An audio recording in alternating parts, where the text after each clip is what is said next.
Hi hello और आप सभी का बहुत स्वागत है हमारे आज की इस कंसेप्ट मैपिंग सेशन में, जहां पे चैप्टर नंबर 4 प्लानिंग की हम शुरुआत करेंगे। अब तो भाई एग्जाम की डेट शीट भी आ गई है, तो भाई एकदम सीरियस हो जाना जरूरी है और यहाँ पे एकदम सीरियसली पढ़ाई करना जरूरी है।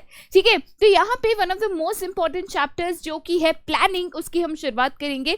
Process of planning and types of planning काफी इंपॉर्टेंट क्वेश्चन है भाई, इसको मिस ना करिएगा। ठीक है, तो सबसे पहले जब हम कंसेप्ट मैपिंग की बात करते हैं तो शुरुआत करते हैं with the concept of planning, जहां पे ये समझते हैं कि भाई अगर मैं प्लानिंग की बात करूं तो प्लानिंग एग्जैक्टली है क्या। ठीक है, तो जब बेटा मैं प्लानिंग की बात करती हूँ, सबसे पहली चीज आपको ये याद रखनी है कि planning always always and always futuristic होगा। मतलब हम कल के बारे में सोच के प्लानिंग करते हैं। तो प्लानिंग का काम क्या होता है, तो हम कहते हैं it bridges the gap between present and future. मतलब आज हमारी कंपनी की पोजीशन ये है, कल उठ के हम ये बनना चाहते हैं। ठीक है, तो हमारे कुछ फ्यूचर गोल्स होते हैं, ऑब्जेक्टिव्स होते हैं। तो प्लानिंग वो ब्रिज है, वो रास्ता है जिसको फॉलो करते हुए हम फ्यूचर गोल्स एंड ऑब्जेक्टिव्स को यहाँ पे अचीव कर सकते हैं। इसीलिए हम कहते हैं planning bridges the gap between present and future. ठीक है, तो यहाँ पे बेटा मैं प्लानिंग की बात करूँ तो प्लानिंग एग्जैक्टली क्या है, thinking in advance. Thinking in advance क्यों है बेटा, क्योंकि ये फ्यूचरिस्टिक है, जहाँ पे हम कल के बारे में सोच रहे हैं, आगे की प्लानिंग कर रहे हैं कि आगे क्या होगा, कब होगा, कैसे होगा, कौन करेगा एंड सो ऑन। ठीक है, तो thinking in advance, what to do, मतलब क्या आगे आपको करना है जिससे आप अपने गोल्स को अचीव कर सको। व्हेन टू डू, कब कौन क्या काम करेगा। ठीक है, तो what to do, when to do, how to do and who is to do. मतलब क्या करना है, कब करना है, कैसे करना है और कौन इसको करेगा। तो बेसिकली ये सारी चीजें प्री प्लान करना, फ्यूचर को ध्यान में रखते हुए इन चीजों को एडवांस में प्लान करना, सो दैट आप इन प्लान्स को फॉलो करते हुए यहाँ पे अपने ऑब्जेक्टिव्स को अचीव कर सको। तो प्लानिंग की बात करें तो दो मोस्ट इंपॉर्टेंट चीजें, प्लानिंग हमेशा फ्यूचरिस्टिक होता है, एडवांस में सोचना होता है, and planning bridges the gap between present and future. तो प्लानिंग की बात करें तो भाई what to do, when to do, how to do and who is to do, इसको एडवांस में सोचना, इसी को यहाँ पे प्लानिंग कहते हैं। ठीक है, प्लानिंग को थोड़ा सा इन डिटेल यहाँ पे हमें समझना है और इसीलिए यहाँ पे हम शुरुआत कर रहे हैं विद द फीचर्स, या तो आप इसको नेचर या तो कैरेक्टरिस्टिक्स ऑफ प्लानिंग कह सकते हो। यहाँ पे बेटा अगर मैं प्लानिंग की बात करूँ तो प्लानिंग का सबसे पहला फीचर ही यहाँ पे क्या कहता है कि प्लानिंग यहाँ पे ऑब्जेक्टिव्स को कंट्रीब्यूट करता है। भाई साहब ऑब्जेक्टिव्स को कैसे कंट्रीब्यूट करता है, क्योंकि जब हम प्लान्स की बात करें तो प्लान्स आर ऑलवेज फ्रेम्ड बोलो या मेड बोलो चलेगा, by keeping the goals and objectives of the firm या ऑर्गेनाइजेशन लिखो इन माइंड। मतलब जब मैं यहाँ पे प्लानिंग कर रही हूँ, ठीक है, तो मैं हमेशा goals and objectives of a firm दिमाग में रखूंगी कि भाई यहाँ पे मुझे पहुंचना है, तो यहाँ पे पहुंचने के लिए मुझे क्या करना होगा, क्या प्लान बनाना होगा, कब क्या कैसे करना होगा कि एट द एंड मैं अपने गोल्स को अचीव कर सकूं। और इसीलिए प्लानिंग का काम ही ये होता है, ये प्लान्स बनाए इसीलिए जाते हैं कि आप अपने ऑब्जेक्टिव्स को अचीव, ऑर्गेनाइजेशन के गोल्स को अचीव कर सको। ठीक है, सेकंड कैरेक्टरिस्टिक्स यहाँ पे क्या कहता है कि it is a primary function, ये हमेशा फर्स्ट फंक्शन ऑफ मैनेजमेंट होता है। ठीक है, तो हम जब कहते हैं POSDC तो सबसे पहला फंक्शन कौन सा होता है बेटा, प्लानिंग। तो प्लानिंग एक बेस है जिसके ऊपर बाकी सारे फंक्शंस यहाँ पे निर्भर होते हैं, तो इसीलिए इसको कहते हैं प्राइमरी या तो फर्स्ट फंक्शन ऑफ मैनेजमेंट। ठीक है, नेक्स्ट बेटा यहाँ पे फीचर क्या कहता है कि ये परवेसिव है। बेटा परवेसिव का मतलब यहाँ पे क्या होता है, तो परवेसिव का मतलब होता है प्रेजेंट एवरीवेयर। ठीक है, तो अगर मैं प्लानिंग की बात करूं तो बेटा प्लानिंग जो है यहाँ पे एवरी लेवल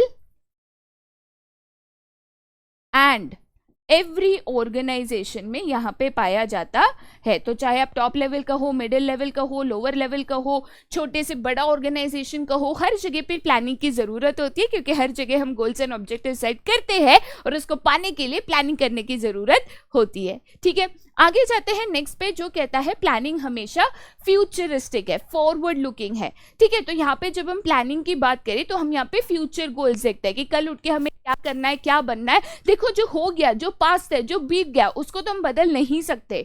तो हम फ्यूचर के लिए प्लान कर सकते हैं कि भाई फ्यूचर में हमें क्या करना है, कब करना है, कैसे करना है, कंपनी को कहाँ लेकर जाना है, कंपनी को कौन से लेवल तक हमें अचीव कराना है, एंड सो ऑन। और इसलिए कहते हैं कि भाई प्लानिंग हमेशा फ्यूचरिस्टिक है, फॉरवर्ड लुकिंग है, कल क्या करना है ये सोच के यहाँ पे प्लानिंग को किया जाता है।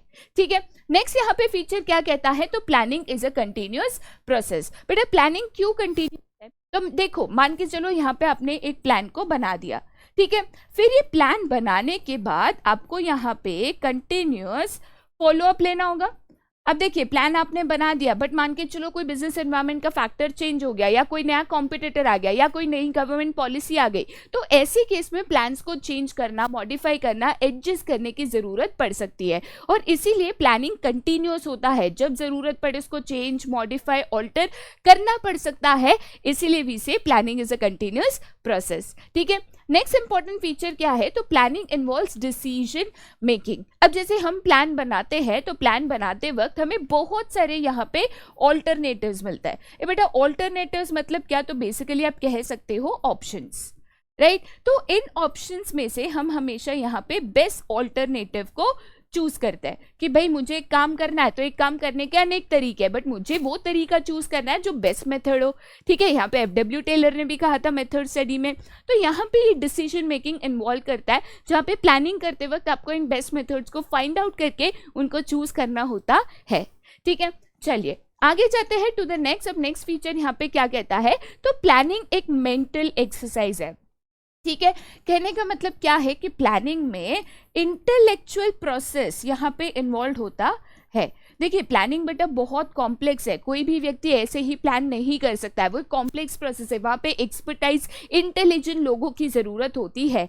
तो वो एक मेंटल एक्सरसाइज है जहाँ पे आपको सोचने पे मजबूर किया जाता है, चीज़ों को आप एनालाइज करते हो, स्टडी करते हो, फिर आप यहाँ पे प्लानिंग करते हो। तो कहीं ना कहीं वो एक मेंटल एक्सरसाइज है जो आपकी decision making skill, analysing thinking, analytical thinking, इसको यहाँ पे इम्प्रूव करता है। ठीक है, चलिए आगे जाते हैं up to the next question, जो कि है इंपॉर्टेंस ऑफ प्लानिंग, या तो बेटा आप इसको सिग्निफिकेंस ऑफ प्लानिंग भी कह सकते हो, it is one and the same. सबसे पहले इंपॉर्टेंस ऑफ प्लानिंग बेटा क्या कहता है कि प्लानिंग यहाँ पे डायरेक्शन प्रोवाइड करता है। देखिए यहाँ पे जब मैं प्लान बनाती हूँ, ठीक है, तो प्लान बनाते वक्त जब मैं डायरेक्टिंग फंक्शन यहाँ पे कर रही हूँ, तो डायरेक्टिंग फंक्शन में मुझे क्या करना है, तो प्लान को ही तो फॉलो करना है ना। तो प्लानिंग करते वक्त what to do, when to do, how to do and who is to do मैंने वहां पे मेंशन किया हुआ है।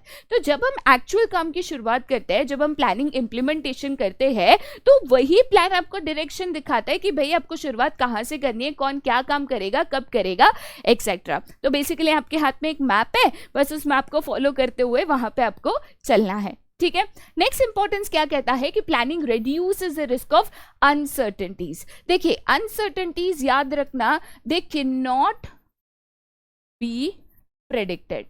देखिए बेटा बहुत सारे ऐसे बिजनेस एनवायरनमेंट चेंजेस होते हैं जिसको आप हमेशा प्रेडिक्ट नहीं कर सकते, जैसे कोई नया कॉम्पिटिटर आ जाना, गवर्नमेंट पॉलिसी चेंज हो जाना, इकोनॉमिक डाउनफॉल हो जाना, रिसेशन हो जाना, बहुत सारे सडन चेंजेस भी यहाँ पे आ सकते हैं। बट जब हम प्लानिंग करते हैं, प्लानिंग में एक प्रोसेस होता है डेवलपिंग प्रीमाइसेस। कहने का मतलब ये है कि हमें पता है कि प्लानिंग फ्यूचरिस्टिक है, तो हम कल का सोच के यहाँ पे प्लान कर रहे हैं, राइट। तो इसीलिए एनवायरमेंटल स्कैनिंग करना, कल क्या चेंजेस हो सकते हैं, कब हो सकते हैं, इनको स्टडी करने के बाद ही प्लान्स को बनाया जाता है। और इसीलिए से कोई भी सडन चेंजेस के लिए हम पहले से कहीं ना कहीं तैयारी रखते हैं, तो ये अनसर्टेनिटीज का रिस्क थोड़ा सा कम हो जाता है। देखो 100% प्रेडिक्शन करेक्ट नहीं हो सकता, बट कहीं ना कहीं मेजॉरिटी चीजों को प्रेडिक्ट करके आप एटलीस्ट तैयारी रख सकते हो। ठीक है, चलिए आगे जाते हैं नेक्स्ट इंपॉर्टेंस पे, जो कि क्या कहता है, planning reduces overlapping of activities. Overlapping का मतलब होता है रिपीटेटिव, कि भाई मैंने भी वही काम कर दिया, उसने भी वही काम कर दिया, हमको पता ही नहीं था। बट यहाँ पे प्लानिंग के टाइम मैंने ऑलरेडी आपको बताया था what to do, when to do, how to do and who is to do.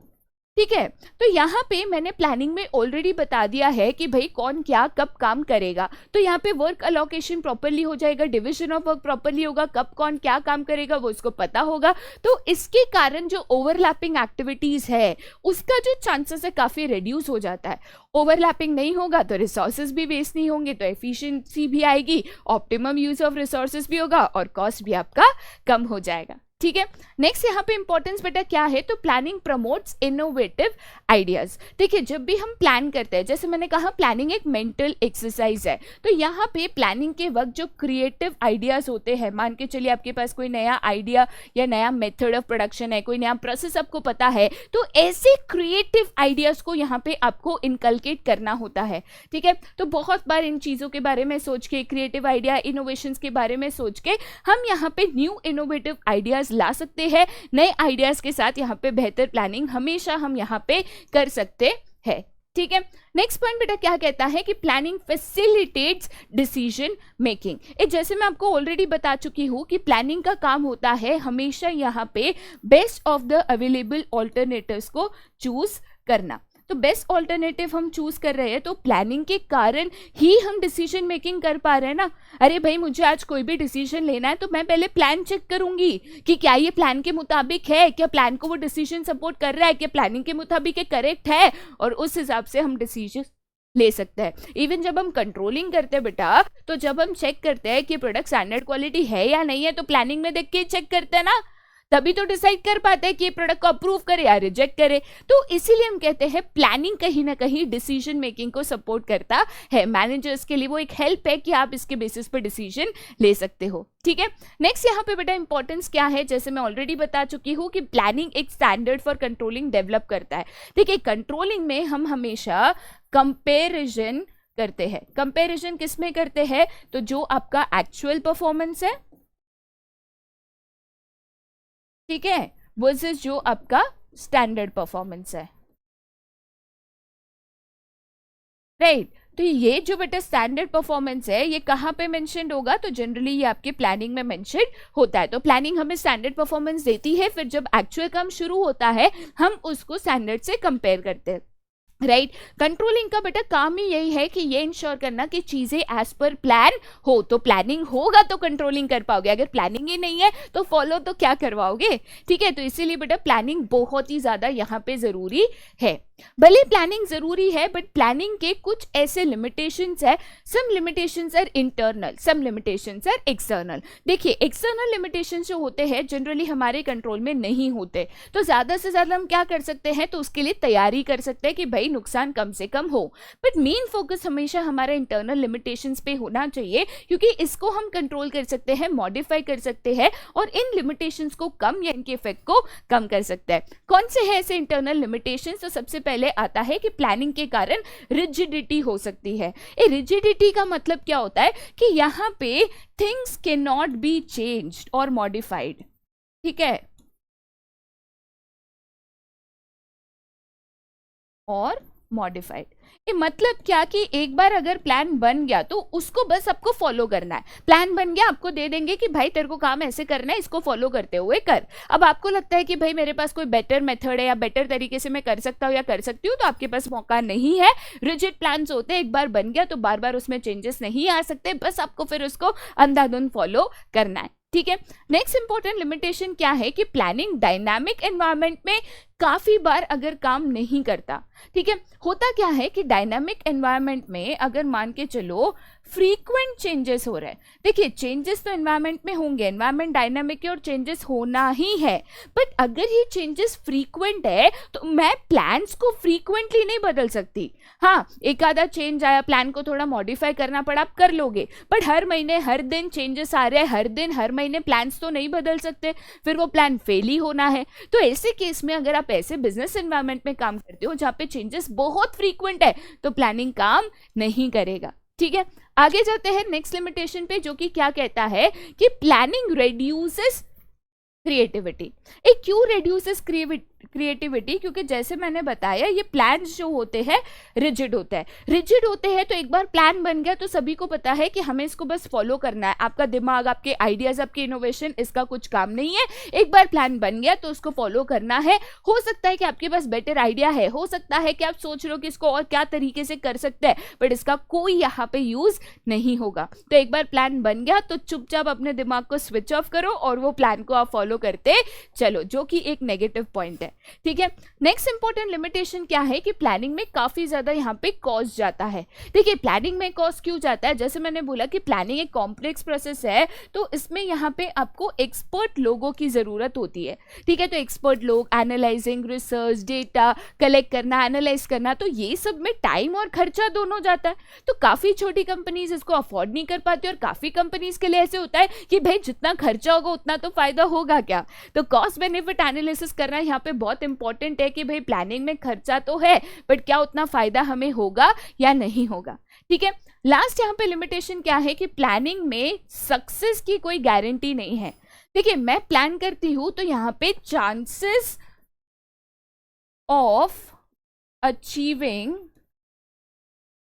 Goals increases. हाँ ये बात सही है कि अगर आप कोई भी काम को प्लान करके करते हो तो जो चांसेस है, जो प्रोबेबिलिटी है कि आप अपने गोल्स अचीव कर पाओगे, ये इंक्रीज हो जाता है, राइट। बट मैंने प्लानिंग किया तो 100% मैं गोल्स अचीव करूंगी ऐसा नहीं है, क्योंकि बिजनेस एनवायरनमेंट है, डायनामिक है, प्लान्स कैन फेल, तो यहाँ पे गारंटीड सक्सेस नहीं होता है। तो मेहनत भी है, खर्चा भी है, और सक्सेस की भी गारंटी नहीं है, बट यस फिर भी प्लानिंग करना जरूरी है so that your chances of success बढ़ जाए। ठीक है, चलिए अब ये तो हो गए आपके इंटरनल लिमिटेशंस, बट जैसे मैंने कहा कि कुछ एक्सटर्नल लिमिटेशंस ऑफ प्लानिंग भी है, बट कहीं ना कहीं हमारे कंट्रोल में नहीं होता, तो हमारा मेन फोकस हमेशा इंटरनल लिमिटेशंस पे होता है, बट इनको इग्नोर नहीं किया जा सकता।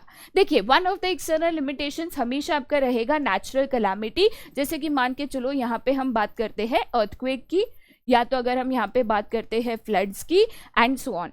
देखिए यहाँ पे अर्थक्वेक्स है, फ्लड्स है, ये आना आम बात है। अब आप इनको ना प्रेडिक्ट कर सकते हो 100%, ना आप इनको कंट्रोल कर सकते हो सकता है ये नेचुरल कैलामिटीज के कारण आपके प्लान चौपट हो जाए।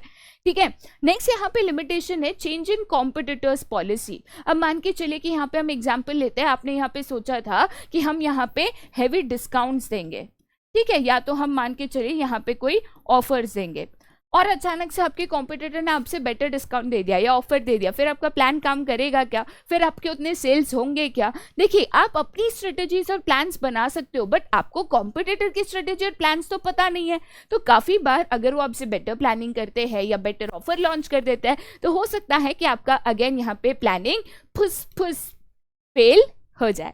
ठीक है, नेक्स्ट इंपॉर्टेंट चीज यहाँ पे क्या है, तो change in taste, fashion and trend in the market. अब देखिए अगेन ये चीजें हो सकती है, जैसे फॉर एग्जांपल लेटर से मैंने एक नया प्रोडक्ट डिजाइन किया, ठीक है, वो प्रोडक्ट की जैसे मैंने मैन्युफैक्चरिंग की, मैन्युफैक्चरिंग होने के बाद पैक होके होलसेलर, रिटेलर, मार्केट में जाते जाते टाइम गैप काफी होता है। अब ऐसे केस में मैन्युफैक्चरिंग करने के बाद मान के चलिए कि वो प्रोडक्ट की यहाँ पे फैशन चेंज हो गई, ठीक है, आउटडेटेड हो गया, आउट ऑफ फैशन हो गया, तो क्या वो बिकेगा? नहीं बिकेगा। ऐसे केस में again change in fashion, taste, preference, इनको प्रेडिक्ट करके समझकर प्रोडक्ट को बनाना बहुत इंपॉर्टेंट है। काफी बार इसके कारण कंपनीज को लॉस होता है, डेड स्टॉक होता है, वेस्टेज ऑफ रिसोर्सेज भी होता है। ठीक है, नेक्स्ट इंपॉर्टेंट यहाँ पे लिमिटेशन क्या है, तो चेंज इन टेक्नोलॉजीज। अगेन देखिए अगर आप यहाँ पे मान के चलिए आउटडेटेड टेक्नोलॉजी को यूज करके यहाँ पे प्रोडक्शन कर रहे हो, तो जाहिर सी बात है कि आपका जो प्रोडक्ट है यहाँ पे उसका मार्केट में अच्छा रिस्पॉन्स नहीं मिलेगा, डिमांड नहीं मिलेगी। तो टेक्नोलॉजी जो है फास्ट चेंजिंग है, फास्ट इवॉल्विंग है, तो आपको चेंज इन टेक्नोलॉजी को भी ध्यान में रखते हुए प्रोडक्शन करना बहुत इंपॉर्टेंट है। ठीक है, चलिए आगे जाते हैं टू द नेक्स्ट, जो कि कहता है चेंज इन गवर्नमेंट और इकोनॉमिक पॉलिसी। कोई नई गवर्नमेंट पॉलिसी आ गई, मान के चलो यहाँ पे इकोनॉमिक चेंजेस हो गए, जैसे डिप्रेशन आ गया, इन्फ्लेशन आ गया, कोई भी तरीके से इकोनॉमिक चेंजेस हो गए, ठीक है, जो आपने प्रेडिक्ट नहीं किए थे, जिसके लिए आपने प्लानिंग में तैयारी नहीं की थी, तो अगेन आपके प्लान्स जो है यहाँ पे फेल हो सकते हैं। बेसिकली इन्वायरमेंटल चेंजेस अगर आते हैं, ठीक है, तो ऑब्वियसली आपके प्लान यहाँ पे फेल हो सकते हैं। और ये जो जनरल फोर्सेस होते हैं बिजनेस एनवायरमेंट के, they are external and hence can not be controlled. तो यस एक्सटर्नल लिमिटेशंस तो भाई है, उसके लिए तैयारी रखना यहाँ पे बेटा बहुत बहुत ज्यादा इंपॉर्टेंट है। ठीक है, अब हम आते हैं to the very very very very very important question of the chapter, जो कि है the process of planning. Process है तो सीक्वेंस फॉलो करना इंपॉर्टेंट है, पॉइंट वाइज लिखना इंपॉर्टेंट है, लॉजिकली याद रखोगे तो ज्यादा आसान हो जाएगा। जब भी प्लानिंग की बात करें तो हम प्लान किसके लिए करते हैं? To achieve the goals and objectives of a firm.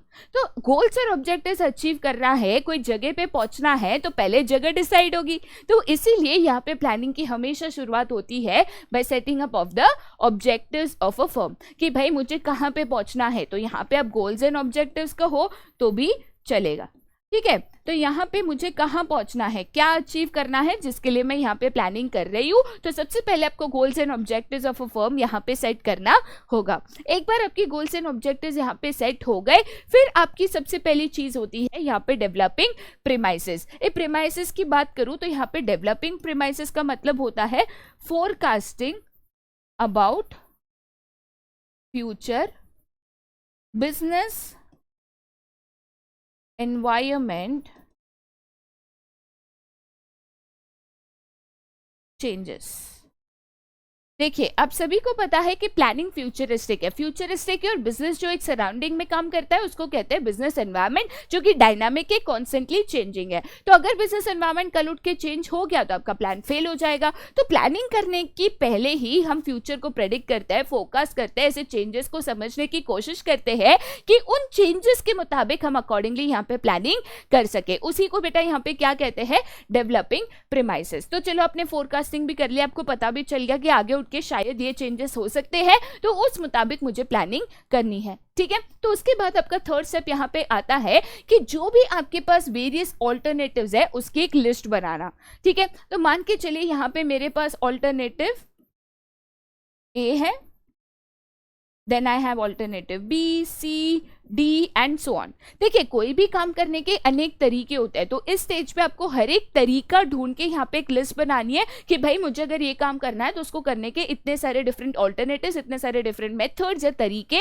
हैं, ठीक है। एक बार लिस्ट बन गई तो आप हर तरीके को यूज नहीं कर सकते, तो इनमें से आपको जो है बेस्ट ऑल्टरनेटिव चूज करने के लिए सबसे पहले इवैल्यूएशन करना है। भाई हर एक ऑल्टरनेटिव का आपको यहाँ पे प्रोज एंड कॉन्स देखना है, या बेनिफिट्स, एडवांटेजेस एंड डिसएडवांटेजेस यहाँ पे देखना है कि भाई अगर मैं ये ऑप्शन चूज करता हूँ तो इसका क्या फायदा है, क्या नुकसान है, ठीक है। तो आपको यहाँ पे pros and cons, benefits and disadvantages यहाँ पे चेक करने हैं। वो चेक करने के बाद आपको लगता है कि जिस ऑल्टरनेटिव में या यहाँ पे जो भी आपके ऑप्शंस है, ठीक है, उनमें से जिस ऑप्शन में सबसे ज्यादा बेनिफिट है, सबसे ज्यादा ऑर्गेनाइजेशन को एडवांटेज मिल सकता है, यहाँ पे उस ऑल्टरनेटिव को आपको सिलेक्ट करना है, ठीक है। तो जो भी आपके लिए बेस्ट एंड सूटेबल ऑल्टरनेटिव है, ठीक है। अब जरूरी नहीं है कि भाई मेरे लिए जो बेस्ट एंड सूटेबल हो आपके लिए भी वही हो, क्योंकि वो कॉस्टिंग, प्रॉफिटेबिलिटी, बहुत सारी चीजों पे डिपेंड करता है। तो बेस्ट ऑल्टरनेटिव को यहाँ पे सिलेक्ट करना है,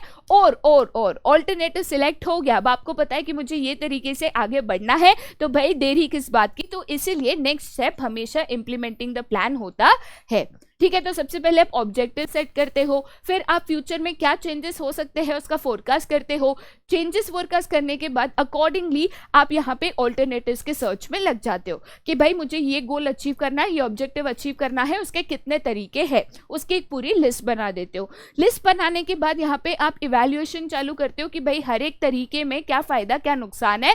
उसके बाद जिसमें सबसे ज्यादा फायदा होता है उसको आप यहाँ पे सिलेक्ट करते हो। अब यहाँ पे बेस्ट ऑल्टरनेटिव आपको पता चल गया, बेस्ट तरीका पता चल गया, तो उसी के बेसिस पे आप यहाँ पे काम की शुरुआत करते हो, प्लानिंग का इंप्लीमेंटेशन यहाँ पे शुरू करते हो। बट इंप्लीमेंटेशन के बाद भी हो सकता है कभी कुछ चेंजेस आ गए, हो सकता है कि कभी हम प्लान को फॉलो नहीं कर पा रहे, कंट्रोलिंग में पता चला कि कोई दिक्कत आ गई। तो ऐसे केस में फॉलो अप बहुत जरूरी है, जहां पे मुझे कॉन्स्टेंटली चेक करना है, ठीक है। मान के चलो बिजनेस एनवायरनमेंट चेंज हो गया, हो सकता है प्लान को मॉडिफाई करना पड़े, तो कॉन्स्टेंट एक फॉलो अप रखना पड़ता है कि भाई सब सही से चल रहा है, कोई दिक्कत आ रही है तो उस हिसाब से प्लान्स में चेंजेस करने पड़ सकते हैं, ठीक है। तो ये बेसिकली होता है आपका प्लानिंग प्रोसेस, जो कि बहुत ही इजी है बट बहुत ही इंपॉर्टेंट है। उसके बाद इस चैप्टर में सबसे लास्ट पार्ट यहाँ पे आता है डिफरेंट टाइप्स ऑफ प्लान्स। अब प्लान्स की बात करूँ तो प्लान्स मेनली दो डिफरेंट मेन कैटेगरीज में क्लास होते हैं। एक यहाँ पे होता है आपका सिंगल यूज प्लान,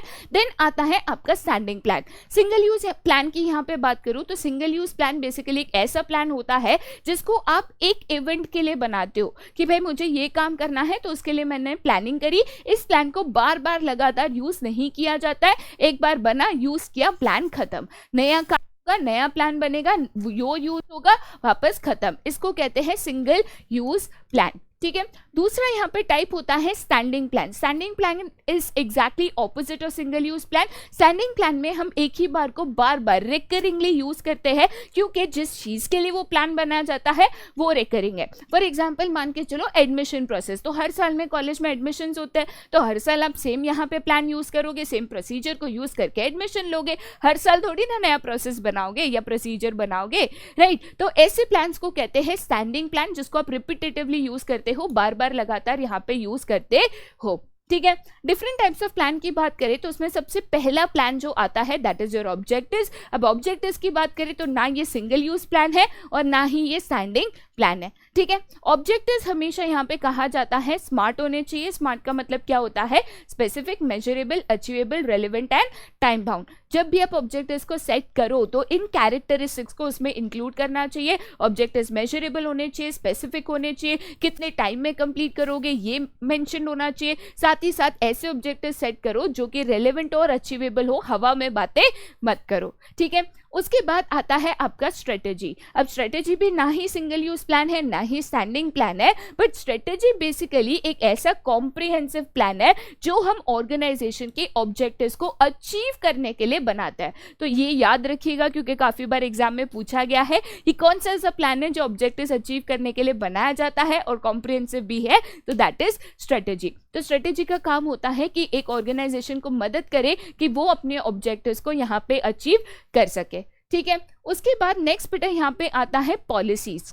अब पॉलिसीज एक स्टैंडिंग प्लान है जो बार बार लगातार यूज होता है। बट अब पॉलिसी बेसिकली क्या है? तो कोई भी ऐसी रिपीटेटिव सिचुएशन है, ठीक है, कोई ऐसा मान के चलो यहाँ पे एक पर्टिकुलर प्रॉब्लम है जो यहाँ पे रिपीटेटिव है, तो उसको सॉल्व करने का एक स्टैंडर्ड तरीका। जैसे फॉर एग्जांपल यहाँ पे नो क्रेडिट पॉलिसी है, तो नो क्रेडिट पॉलिसी क्यों है? क्योंकि हमेशा काफी बार ऐसे रिपीटेटिव प्रॉब्लम होता है कि हम क्रेडिट पे गुड्स को सेल करते हैं, उधारी पे देते हैं और फिर वो उधारी वापस लेने में काफी दिक्कत आती है, सामने वाला पैसा देता नहीं है। तो इसीलिए मैंने यहाँ पे नो क्रेडिट पॉलिसी बना दी कि भाई क्रेडिट सेल्स हम यहाँ पे नहीं करेंगे। तो रिपीटेटिव प्रॉब्लम्स का एक कॉमन सोल्यूशन बनाना, जनरली इसको हम यहाँ पे पॉलिसी कहते हैं, ठीक है। उसके बाद नेक्स्ट आता है प्रोसीजर। प्रोसीजर भी एक स्टैंडिंग प्लान है जहां पे सीक्वेंस और स्टेप्स को फॉलो किया जाता है। तो प्रोसीजर बेसिकली क्या है? तो कोई भी काम करने का एक स्टैंडर्ड तरीका जिसको हम स्टेप्स में यहाँ पे डिवाइड करते हैं, जैसे कि एडमिशन प्रोसीजर है, ठीक है, फिर यहाँ पे एप्लीकेशन प्रोसीजर है। तो एक प्रोसीजर है, जितनी बार एडमिशन होंगे, एप्लीकेशन होगा, उतनी बार सेम सीक्वेंस और स्टेप्स को यहाँ पे फॉलो करना होगा। प्रोसीजर का मेन इंपॉर्टेंट यहाँ पे पॉइंट है सीक्वेंस ऑफ स्टेप्स यहाँ पे मेंशन्ड होंगे जिसको आपको यहाँ पे फॉलो करना होगा। जैसे हमने पढ़ा था अभी प्लानिंग प्रोसेस या तो प्रोसीजर, सीक्वेंस ऑफ स्टेप्स थे, तो जब भी प्लानिंग करना है इसी सीक्वेंस को फॉलो करना है, ठीक है। उसके बाद आता है यहाँ पे मेथड्स। मेथड्स एक स्टैंडर्डाइज तरीका होता है कोई भी काम को करने का, ठीक है। जैसे प्रोडक्शन मेथड, तो मुझे प्रोडक्शन करना है तो एक स्टैंडर्डाइज तरीका है जिस तरीके से मुझे यहाँ पे प्रोडक्शन करना है। वैसे ही डिप्रिसिएशन की बात करो तो आपको डिप्रिसिएशन मेथड सिखाया जाता है, भाई स्ट्रेट लाइन मेथड है, ठीक है। देन उसके अलावा डिमिनिशिंग बैलेंस मेथड है। तो डिफरेंट मेथड्स यहाँ पे आपको सिखाए जाते हैं, ठीक है। देन हम यहाँ पे आते हैं रूल्स पे, जो अगेन एक स्टैंडिंग प्लान है, बट रूल्स का एक यूनिक कैरेक्टरिस्टिक्स ये है कि इनको फॉलो करना मैंडेटरी और कंपलसरी है। इसमें कोई भी चेंजेस, कोई भी ऑल्टरनेटिव्स नहीं है, ठीक है। जैसे नो स्मोकिंग रूल, या स्कूल में यूनिफॉर्म पहनना कंपलसरी है इसका रूल, या आपके पास ID कार्ड होना चाहिए ये कंपलसरी है, एग्जाम में हॉल टिकट होना चाहिए ये कंपलसरी है रूल्स, राइट। याद रखिएगा रूल्स में यहाँ पे कोई भी तरीके से डिस्क्रिशन चेंजेस अलाउड नहीं होते, कोई भी यहाँ पे आपको ये चल जाएगा ऐसे अलाउड नहीं होता, ठीक है। उसके बाद बेटा यहाँ पे आता है प्रोग्राम, जो कि एक सिंगल यूज प्लान है। सिंगल यूज प्लान क्यों है? क्योंकि प्रोग्राम्स को जनरली बनाया जाता है टू कंप्लीट अ टास्क या to achieve a particular goal, ठीक है। प्रोग्राम्स की अगर बात करें तो प्रोग्राम्स यहाँ पे कॉम्बिनेशन ऑफ डिफरेंट प्लान्स है, जैसे कि आपकी objectives, policies, procedures and rules. तो इन सबको कंबाइन करके एक प्रोग्राम बनाया जाता है और वो एक पर्टिकुलर टास्क के इवेंट के लिए बनाया जाता है। जैसे आपको शॉपिंग मॉल कंस्ट्रक्ट करना है, स्कूल का कंस्ट्रक्शन करना है, स्कूल में एक इवेंट करना है, तो उसके लिए यहाँ पे प्रोग्राम्स को बनाए जाते हैं। याद रखना ये कॉम्बिनेशन ऑफ डिफरेंट प्लान्स है, ठीक है। उसके बाद बेटा यहाँ पे आता है बजट। बजट की बात करें तो हमेशा याद रखना बजट को मॉनेटरी या न्यूमेरिकल टर्म्स में यहाँ पे कैलकुलेट किया जा सकता है। तो बजट एग्जैक्टली क्या है कि भाई हमें ये पता होना चाहिए कि what are are expected results, futuristic expected result. एक बेस्ट एग्जांपल यहाँ पे आपको सेल्स बजट का दिया गया है कि हमें इन फ्यूचर मान के चलिए 1 लाख यूनिट बेचने हैं, 20 रुपए का 1 यूनिट, तो हमारा सेल्स बजट यहाँ पे 20 लाख का होना चाहिए। ठीक है, तो डिफरेंट टाइप्स ऑफ प्लान है, आपको इनको अच्छे से समझना है। सिंगल यूज स्टैंडिंग प्लान कौन से है इसको क्लासिफाई करना है। ये काफी बार केस स्टडी के तौर पे भी आ सकता है। ठीक है, तो आई रियली होप कि भाई ये कंसेप्ट मैपिंग फटाफट रिवीजन वाला पार्ट आपके लिए जरूर काम में आया होगा। दोबारा ऐसे सेशंस के साथ हम भी पक्का जरूर मिलेंगे, बट तब तक के लिए bye bye and have a nice day.